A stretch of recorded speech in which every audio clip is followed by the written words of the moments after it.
रोहन शहरात मोठ्या कंपनीत नोकरीला लागला आणि त्याचं आयुष्यच बदलून गेलं. चांगला पगार, नवीन मित्र, मोठं घर आणि सततची धावपळ. गावात राहणारी त्याची आई मात्र दररोज संध्याकाळी त्याच्या फोनची वाट पाहायची. एक दिवस आईचा फोन आला. हॅलो रोहन, जेवलास का रे? रोहन चिडून म्हणाला. आई, किती वेळा सांगितले, मी ऑफिसमध्ये असतो.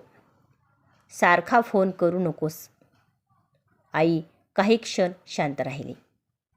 हो रे, पण आज तुझी खूप आठवण आली म्हणून नंतर बोलतो, असं म्हणून रोहनने फोन ठेवला.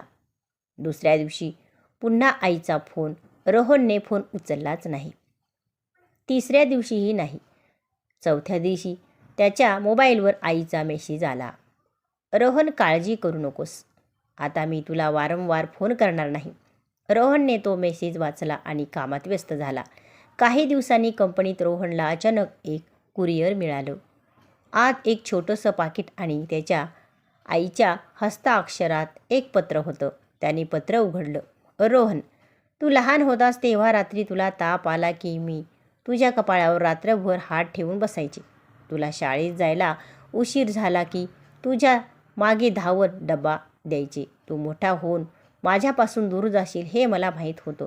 पण एवढं मात्र वाटलं होतं की मोठा झाल्यावर तू दिवसातून एकदा तरी विचारशील, आई तू जेवलीस का? माझी तुझ्याकडून पैशाची अपेक्षा नाही, महागड्या वस्तूचीही नाही. फक्त तुझ्या 2 मिनिटांच्या आवाजाची अपेक्षा होती. आता माझ्या फोनमध्ये तुझा नंबर आहे, पण तुला फोन करण्याचं धाडस होत नाही. कारण मला भीती वाटते, कुठेतरी माझा फोन तुला त्रास तर देत नाही ना? तुझी आई. पत्र वाचून रोहन बराच वेळ शांत बसला. पाकिटात अजून एक कागद होता.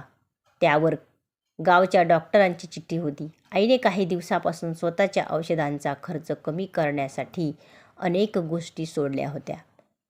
रोहनच्या डोळ्यात पाणी आलं. त्याने लगेच आईला फोन लावला. पहिल्यांदा फोन उचलला गेला नाही.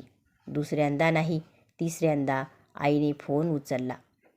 हॅलो. रोहन काहीच बोलू शकला नाही. फक्त एवढंच म्हणाला, आई जेवलीस का? पलीकडून काही क्षण शांतता होती. मग आई हळूच म्हणाली, आज माझ्या मुलाने पहिल्यांदा मला हा प्रश्न विचारला. आणि तिचा आवाज भरून आला. त्या दिवसानंतर रोहन कितीही व्यस्त असला तरी रोज रात्री आईला फोन करायचा.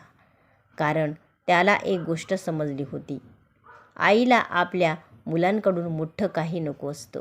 कधीकधी फक्त 2 प्रेमाचे शब्द पुरेसे असतात.